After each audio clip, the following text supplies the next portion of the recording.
On the morning it happened, Ethan Carter lost his job in under 3 minutes, and he never once raised his voice. The woman who signed the termination was the company's brand new chief executive, Victoria Hale, a name he had heard only twice before that day. There was no explanation offered, no chance to defend the 15 years he had given to that building, only a folder pushed across a desk and a polite request that he clear out by noon. By midnight, under a cold autumn rain on an empty street, Ethan would kneel beside a stranger's broken-down car and change a flat tire for a woman he did not recognize. He would drive her to the hospital, wrap her in his own jacket, and ask for nothing in return. Only when the emergency room lights fell across her face would he realize exactly whose signature had ended his career that morning. And only then would Victoria Hale understand who had just saved her. The city had already begun turning gray with the season by the time Ethan walked through the glass doors of Hale Dynamics for what he believed would be an ordinary Tuesday. He had worked there for 15 years, first as a junior technician, then as a senior maintenance engineer trusted with systems that kept an entire manufacturing floor running without incident. Younger employees often sought him out, not because he demanded respect, but because he gave it freely, patiently explaining machinery failures at 6 in the morning without a hint of irritation. He was the kind of man other people quietly relied on without ever thanking him properly for it. The sort of presence a building simply assumed would always be there. The company, however, was in the middle of a restructuring that had swallowed entire departments in whispers and spreadsheets over the previous 2 months. Victoria Hale had taken over as chief executive only 11 days earlier, inheriting a boardroom already hungry for faster profits and a cleaner balance sheet, and inheriting, along with it, a company she barely understood beyond its numbers. Marcus Reed, the ambitious chief operating officer, had wasted no time positioning himself as the architect of that change, and he arrived at Victoria's office with a list of names he called necessary corrections. Ethan's name sat near the top, attached to phrases that made him sound like a liability rather than a man who had once stayed 40 hours straight to prevent a factory fire. The document labeled him resistant to innovation, underperforming against new metrics, and misaligned with future strategy. 3 phrases that erased a decade and a half of quiet competence in a single afternoon. Marcus delivered these summaries with practiced confidence, the kind that made numbers sound like moral judgments rather than simple figures pulled from a spreadsheet. Victoria, exhausted from board pressure and still learning the geography of a company she barely knew, signed dozens of these files without reading past the first paragraph. She trusted the numbers Marcus placed in front of her. Because numbers, unlike people, rarely seemed to lie back at first glance, and because she had not yet learned how easily numbers could be shaped by the hands presenting them. Ethan was called into a small conference room just after 9 in the morning, where a human resources representative sat across from him with a folder already sealed. The words came out clean and rehearsed, the kind of sentence practiced dozens of times that day alone. "Today will be your last working day," she said. And there was nothing cruel in her tone, only distance, the particular emptiness of someone reciting policy rather than making a decision. Ethan asked no follow-up questions, offered no argument, and did not ask to see Victoria Hale, though her name had been the one attached to the decision. He simply nodded once, the way a man nods when weather turns against him, and there is nothing left to do but accept it. Somewhere in the back of his mind he thought of his late wife, of how she used to say that dignity was the one thing no one could ever legally take from a person, and he held on to that thought the way another man might have held on to anger. He returned to his workstation and packed his belongings into a small cardboard box that had once held printer paper, filling it with a coffee mug, a photograph, and a pair of worn work gloves that had outlasted 3 supervisors. Coworkers stopped by his desk in ones and twos, faces pale with disbelief, some offering quiet apologies as though they themselves were somehow responsible. Ethan thanked each of them by name and told them not to worry about him, a habit so deeply built into his character that even in that moment, it came without effort. One young engineer, barely 2 years into the job, admitted quietly that Ethan had taught him nearly everything he knew about the systems he now maintained, and asked what he was supposed to do without him around to ask questions. Ethan simply smiled and told him he already knew more than he gave himself credit for. A small kindness offered even in the middle of his own unraveling. He walked out through the same glass doors he had entered that morning, the rain not yet arrived, but already threatening the sky above the parking structure, and no one from the executive floor came down to see him off. That evening, Ethan sat alone in his small apartment, doing the quiet arithmetic that unemployed men everywhere have done for generations, dividing what savings remained by what bills waited each month.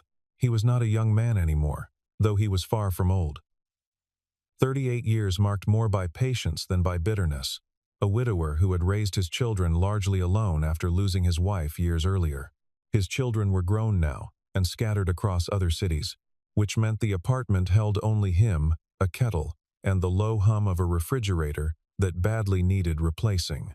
He did not call a lawyer, and he did not draft an angry letter to Human Resources demanding an explanation he suspected he would never receive. Instead, he opened his laptop and began searching for temporary work. Because rent, unlike sympathy, did not wait for anyone's schedule to clear, he allowed himself exactly one quiet moment of grief that night, staring at the ceiling and letting the weight of the day settle over him fully before deciding, deliberately, to set it down and move forward. By the following evening, he had already signed up as a delivery driver for a courier service, ferrying packages across the city in a car that groaned with every pothole it crossed. It was humbling work for a man who had once trained nearly 100 engineers, but Ethan carried it without complaint, treating each delivery with the same quiet care he had once given to complicated machinery. A former co-worker texted him quietly that night, asking if he intended to sue the company for wrongful termination, certain that any lawyer would take one look at his record and smell an easy case. Ethan typed back only a short reply, telling his friend that carrying resentment forward would only slow him down, and that a man who spends his energy on hatred rarely has enough left over to rebuild anything. There was no self-pity in the message, only the calm resolve of someone who had faced hardship before and learned that grief, unlike anger, eventually made room for forward motion. Word of his response spread quietly through what remained of his old department, and more than one colleague found themselves quietly ashamed of how easily the company had discarded him.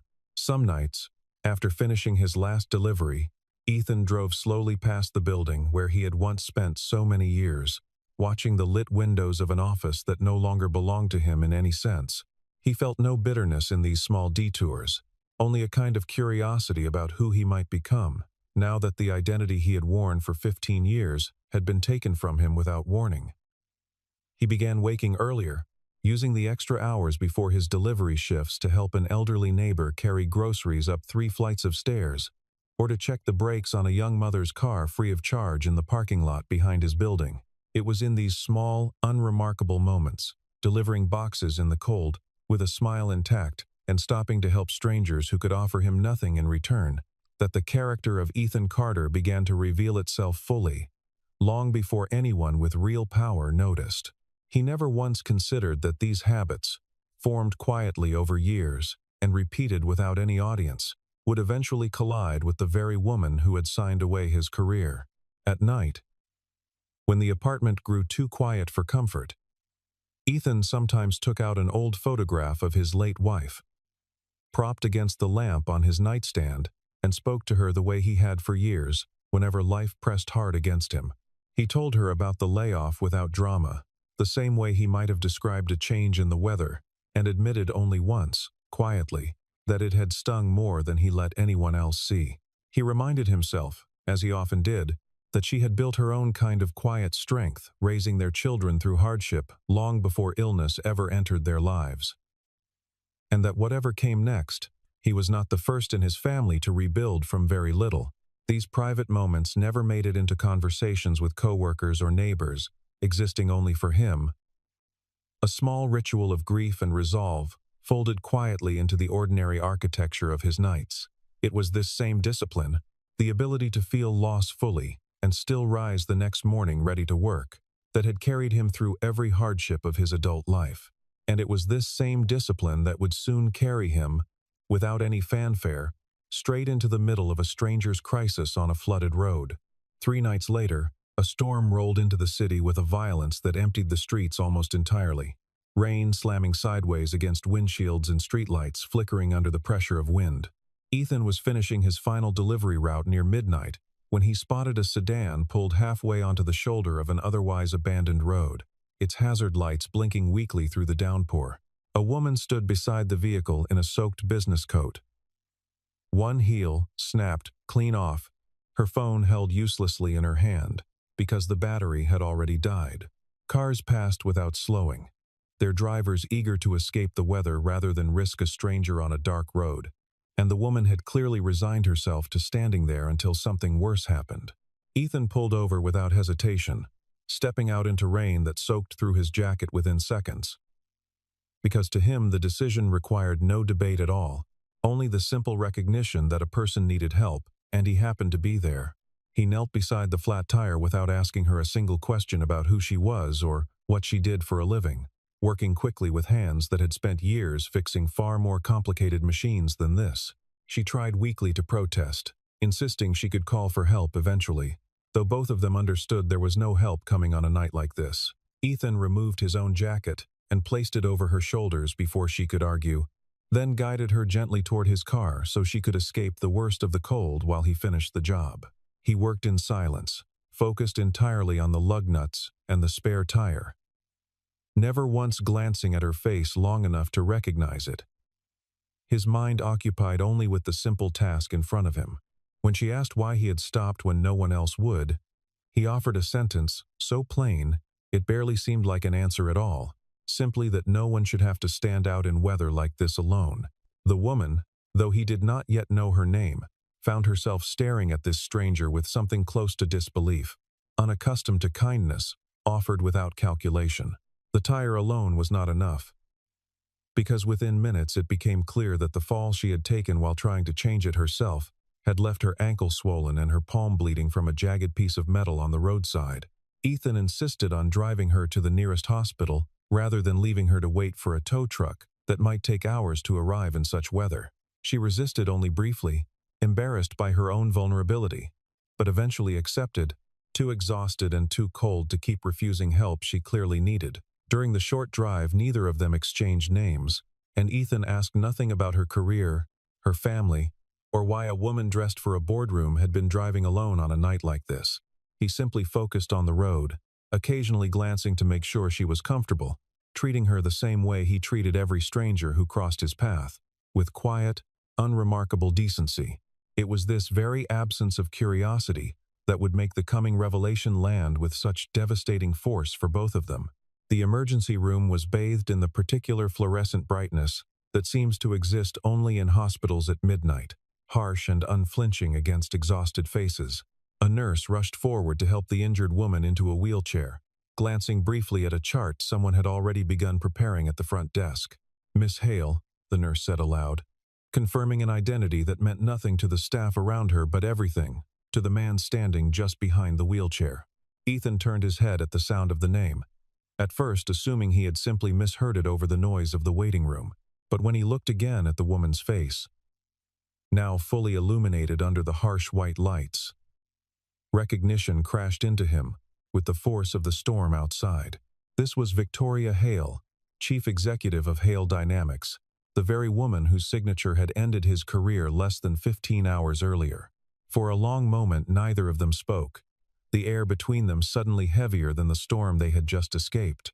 Victoria's eyes widened as the same recognition settled over her, the features of the man who had just rescued her sliding into focus, beside the memory of a termination file crossing her desk that morning.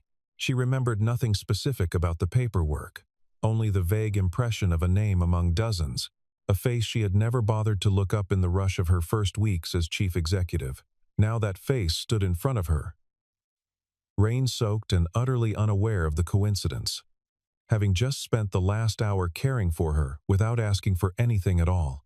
The nurse, sensing nothing of the tension building between them, moved forward to wheel Victoria toward an examination room, oblivious to the collision of two lives that had just occurred in a hospital corridor.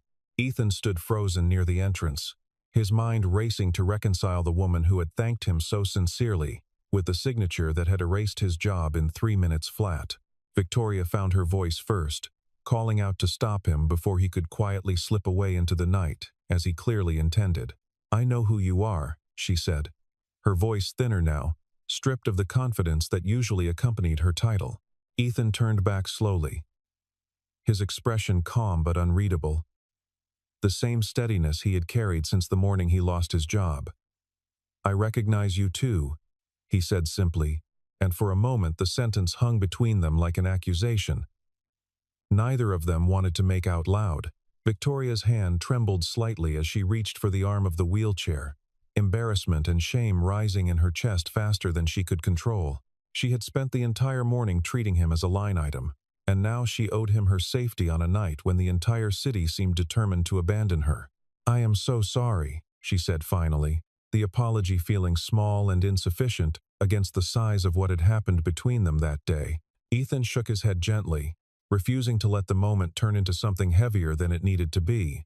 "It is all right," he said, and he meant it in a way that clearly startled her more than any anger could have. "After what I did to you this morning," she continued, unable to stop the words now that they had started, "you didn't have to help me tonight."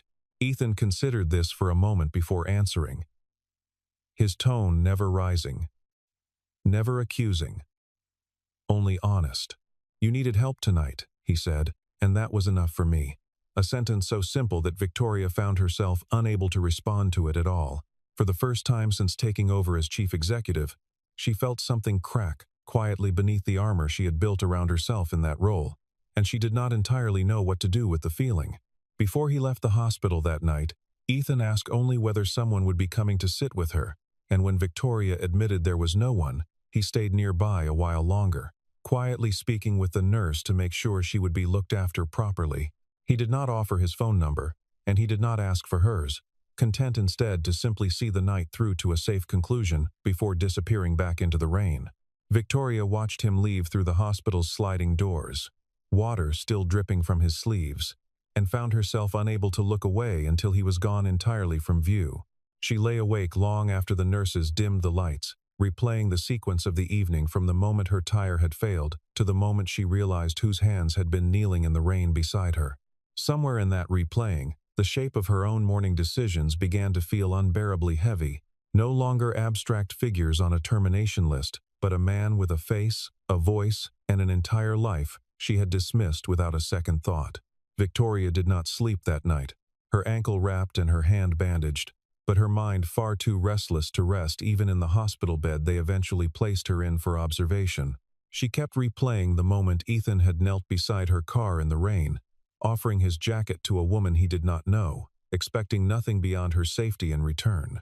It unsettled her deeply that a man capable of such unguarded generosity had been discarded by her own company that same morning, without so much as a conversation.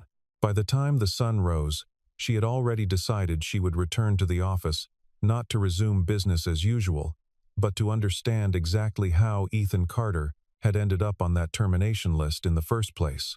She requested his personnel file be pulled the moment she arrived, ignoring the surprised look on her assistant's face at such an unusual early request. What she found waiting in that file would trouble her far more than the storm ever had. The documents told two very different stories depending on how closely one chose to read them. And Victoria read every single page, twice.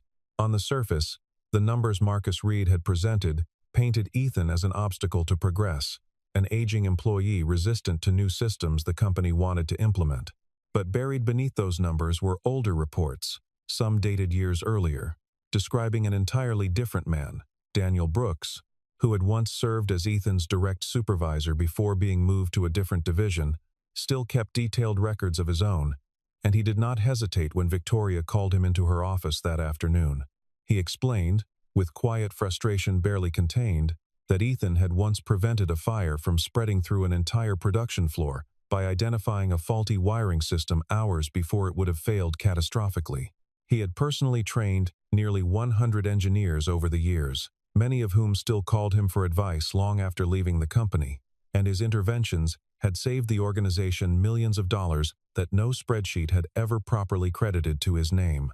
Victoria sat in stunned silence as Daniel continued. laying out example after example of a man who had quietly kept the company's operations safe while receiving almost no recognition for any of it. Olivia Grant, the head of human resources, arrived partway through the conversation, drawn by the tension audible even through a closed door. And she too began to piece together a troubling pattern. She recalled Marcus specifically requesting that certain performance reviews be reworded before submission, always trimming away the positive language that might have complicated his narrative about necessary cuts. Olivia admitted, with visible discomfort, that she had raised concerns about these edits weeks earlier, only to be told the changes were simply a matter of formatting consistency across departments. It became increasingly clear to everyone in that room that Ethan's termination had not been a mistake born of oversight, but a calculated erasure designed to make Marcus Reed appear indispensable during the restructuring. Victoria felt something cold settle in her stomach as the full shape of the deception came into focus, understanding now that she had been used as a signature rather than a decision-maker, and that trust, once given so easily, had cost a good man everything. That evening, Victoria made a decision that surprised even herself. Choosing to visit Ethan's apartment personally, rather than summon him back to the sterile environment of the office. She arrived without a driver, without security, and without any of the trappings that usually surrounded a chief executive moving through the city. She carried with her a folder containing a formal letter of apology, an offer of reinstatement, a proposed raise, and a modest allotment of company shares as compensation for the harm done. Standing outside his door in the same quiet rain that had brought them together days earlier, she found herself more nervous than she had been walking into any boardroom that year. When Ethan opened the door and saw her standing there, he did not look surprised, only tired. As though he had already anticipated this exact visit long before it happened. He listened patiently as she explained everything Daniel and Olivia had uncovered. And when she finally offered him his job back, he answered with a gentleness that still managed to cut straight through her composure. "I don't want to come back just because you feel guilty," he told her plainly, his voice carrying no bitterness, only clarity. Victoria opened her mouth to argue but found no words ready, because on some level she understood he was entirely right. Guilt, however sincere, was not the same thing as respect, and Ethan had spent enough of his life being valued only when it was convenient for someone else. He thanked her for coming, for the honesty of her apology, and for taking the time to learn what had actually happened, rather than simply moving on. But he closed the door gently that night without accepting her offer, leaving Victoria standing alone in the hallway with a folder she suddenly felt foolish for having prepared so quickly. She walked back to her car with far more questions than she had arrived with. Most of them no longer about the company at all, but about the kind of leader and the kind of person she actually wanted to become. Rather than retreating, Victoria found herself returning again over the following days, though this time without folders or formal offers. Simply as someone curious about the man she had so carelessly dismissed. They met for coffee near his apartment, an unremarkable little shop with mismatched chairs, and later took long walks through a park turning increasingly gold and brown with the season. Victoria learned, piece by piece, that Ethan's kindness on that rainy night had not been an isolated event, but simply an ordinary Tuesday extension of how he lived his entire life. Neighbors mentioned that he repaired cars for free when someone in the building could not afford the mechanic, never asking for so much as a thank you photograph in return. He spent early mornings, some weekends helping at a shelter downtown, quietly serving meals to people who had nowhere else to turn, always leaving before anyone could properly credit his name. He donated blood on a fixed schedule every few months, a habit so routine to him that he barely thought to mention it unless directly asked, and even then only briefly. None of it had ever been documented, celebrated, or rewarded, because Ethan had never once done any of it expecting recognition to follow. Victoria began to understand that the very qualities Marcus Reed had labeled as weaknesses on that termination file, the steadiness, the reluctance to chase flashy new metrics, the quiet loyalty to doing things properly rather than quickly, were in fact the exact opposite of weakness. They were evidence of a man who measured his worth by something far more durable than quarterly earnings reports. During one of their walks, she asked him directly why he never seemed angry about anything. Not the layoff, not the years of unrecognized effort, not even the storm that had nearly cost him a stranger's ankle and half his evening. Ethan told her that anger was a debt that eventually had to be repaid with interest, and he preferred, whenever possible, to simply not borrow it in the first place. One afternoon, sitting across from him at the same mismatched coffee shop that had become their unspoken meeting place, Victoria admitted something she had never said aloud to anyone on her own executive team. She confessed that she had taken the chief executive position expecting to feel powerful, only to discover in her first weeks that most of the power she had been handed came wrapped in fear, pressure, and other people's expectations. Ethan listened without offering easy comfort, only nodding along the way he did when a difficult truth needed room to breathe rather than a quick solution. He told her that real strength rarely looked the way people expected it to, that it was usually quieter, slower, and far less interested in being noticed than the version most executives were taught to perform. Victoria found herself thinking about that conversation for days afterward, turning his words over the way one turns over a stone looking for something solid underneath. It was, she realized much later, one of the first moments anyone had spoken to her as a person rather than as a title, and she was not entirely sure how to hold the feeling that came with it. Somewhere during those quiet walks and long conversations, Victoria realized she was not simply trying to correct a corporate mistake anymore, and she found herself drawn to Ethan in a way she had not expected, and was slow to admit even to herself, unsettled by how effortlessly his calm presence had begun to matter to her. Armed now with both evidence and conviction, Victoria called an emergency meeting of the board of directors, informing them only that a serious matter regarding the recent restructuring needed to be addressed immediately. Marcus Reed arrived, confident as always, unaware that the documents Victoria had assembled would soon dismantle the version of events he had spent weeks constructing. She began calmly, laying out the discrepancies between the reports submitted to her and the actual performance records Daniel Brooks had preserved independently. When she displayed internal messages showing Marcus explicitly instructing subordinates to remove favorable language from certain employee evaluations, the room grew noticeably quiet. Marcus attempted to object, insisting the changes had simply been standard editing for clarity, but the timestamps and the pattern of names involved told a far less innocent story. Board members who had once nodded along with his aggressive cost-cutting proposals now exchanged uneasy glances, recalculating, quietly, how much of his success had been built on other people's erased contributions. Victoria did not raise her voice once during the presentation, allowing the evidence itself to carry the full weight of the accusation she was making.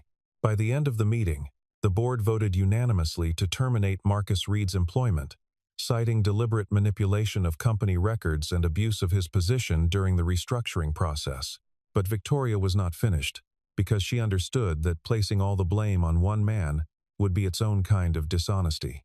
She stood before the assembled board, and later before the wider staff, and stated plainly that the greater failure belonged to her, since she had signed decisions without verifying the truth behind them. It was the first time in the company's recent history that a chief executive had stood in front of hundreds of employees and openly apologized for a mistake of that scale. The room, initially tense with uncertainty about what such an admission might mean for the company's stability, slowly filled with a different kind of energy, something closer to relief and cautious respect. As employees who had quietly feared they might be next finally exhaled, Victoria then announced her intention to personally invite Ethan Carter back to the company, not as a returning employee restored to his old desk, but as the newly created director of engineering, overseeing exactly the kind of institutional knowledge that had nearly been discarded through carelessness. She explained to the staff, without naming every detail of their private conversations, that his years of quiet service had prevented disasters no one in that room had ever properly acknowledged. Applause rose slowly at first, then steadily, as people who had known Ethan for years finally saw him receive, in front of the entire company, the kind of recognition he had never once demanded for himself. News of the reversal spread quickly through the building, carried from department to department, the way good news rarely travels but occasionally, against the odds, still manages to. Even those who had never worked directly with Ethan found themselves oddly moved by the story, sensing that something larger than one man's job had been corrected that day. Some employees who had watched colleagues disappear during the restructuring finally felt safe enough to speak up about their own concerns, sending quiet messages to Olivia Grant about practices they had been too afraid to question before. Daniel Brooks, who had kept those records for years without ever expecting them to matter this much, found himself thanked publicly by Victoria in a way that visibly embarrassed him, a man far more comfortable behind a wrench than in front of an audience. The delivery company where Ethan had worked those difficult weeks later received a short, handwritten note of gratitude from him, thanking them for giving a man work when he needed it most, regardless of what came next.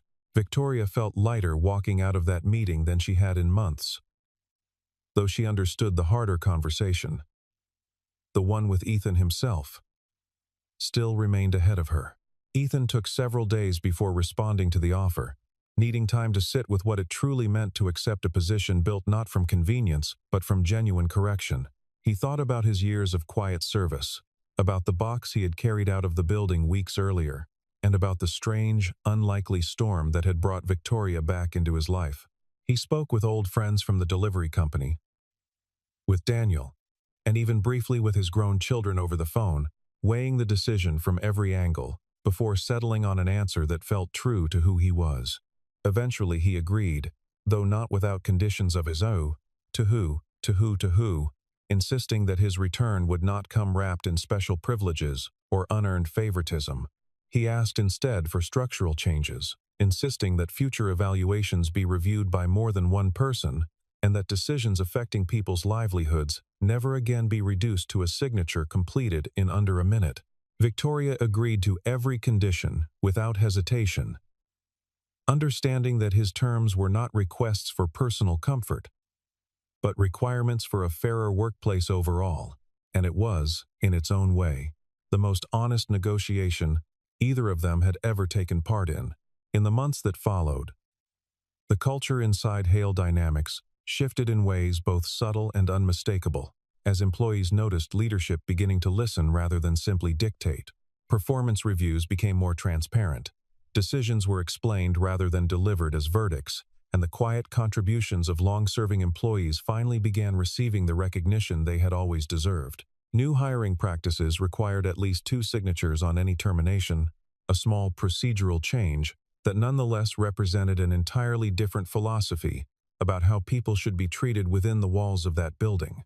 Ethan settled into his new role with the same steady humility he had always carried, mentoring younger engineers and ensuring that no one else would ever again be erased from a company's memory the way he nearly had been. He kept his office door open more often than closed, a small gesture that employees noticed and quietly appreciated, remembering how differently things had once been run. Victoria, meanwhile, found herself changed in ways that extended well beyond boardroom policy, softened by a man who had taught her that leadership without compassion was simply another form of carelessness.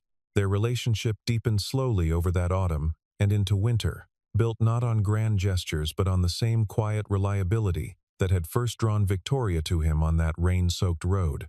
They shared dinners that stretched long past the food itself, conversations about nothing important that somehow always felt important anyway, and comfortable silences that neither of them felt obligated to fill. Neither of them rushed to name what was growing between them, content instead to let it develop the way trust always should, gradually and without demand. Colleagues noticed the shift in Victoria's demeanor before she ever confirmed anything herself, a new patience in her meetings, a softer edge to decisions that had once been made purely on instinct and pressure. Ethan, for his part, seemed lighter too, the quiet grief he had carried since losing his wife years earlier finally making room for something unexpected and gently persistent. Neither of them spoke of it as romance at first, only as a friendship neither wanted to lose, though anyone watching closely could see exactly where it was heading. One evening, months after the storm that had changed both their lives, Victoria and Ethan found themselves walking that same stretch of road where the sedan had once broken down beneath a punishing rain. This time, the sky was clear, cold in the honest way of early winter rather than the harsh way of that earlier night, and the silence between them felt entirely different now. Victoria stopped near the exact spot where she remembered standing helpless beside her car, and she turned to look at the man beside her with something close to wonder. "What if you had just driven past that night?" she asked quietly, testing the question the way one tests old, healed wounds to make sure they no longer ache. Ethan considered the question seriously before answering, watching his breath curl faintly into the cold evening air. "Then I suppose we would have remained exactly what we were that morning," he said. "Two strangers who happened to occupy the same building for entirely different reasons." Victoria reached for his hand without another word, and he let her take it, the gesture saying far more than either of them needed to explain aloud. They stood together for a long moment on that quiet street, the same pavement that had once separated a fired engineer from a stranded executive, now simply a path they walked side by side. The city moved on around them, indifferent to the small, private miracle that had unfolded between two people who might otherwise never have spoken a single word to each other. A single decision made in haste that morning had very nearly cost a good man everything he had built over 15 years of quiet dedication. Yet it was an entirely different decision, made freely and without any expectation of reward, that ultimately gave both of them something far more valuable than either had lost or possessed before.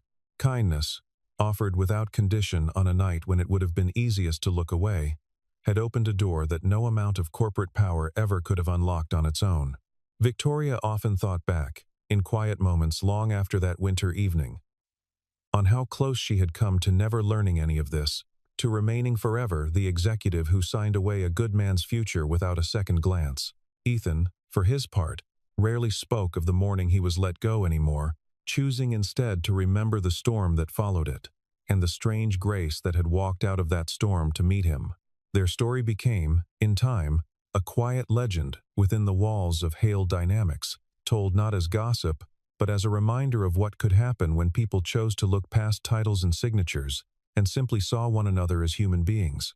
New employees heard some version of it during their first weeks, usually softened and simplified, though the essential truth of it always remained intact, that a single act of decency on a terrible night had changed the direction of two entire lives. Victoria made a habit, whenever she reviewed major decisions affecting someone's livelihood, of pausing long enough to remember the folder she had once signed in under a minute, and the man who had knelt beside her in the rain without knowing it was him. Ethan, meanwhile, never let his new title change the way he treated the people around him. Still eating lunch with the maintenance crew instead of the executives, still the first to offer his jacket to anyone caught unprepared by sudden weather. Neither of them ever forgot how easily that morning could have ended differently. How one signature and one storm had somehow, against every reasonable expectation, led them exactly where they were meant to be. And as they turned together to walk back toward the lights of the city that night, hand in hand beneath a clear winter sky, it was obvious to anyone who might have been watching that neither of them intended to walk that road, or any road after it, alone again.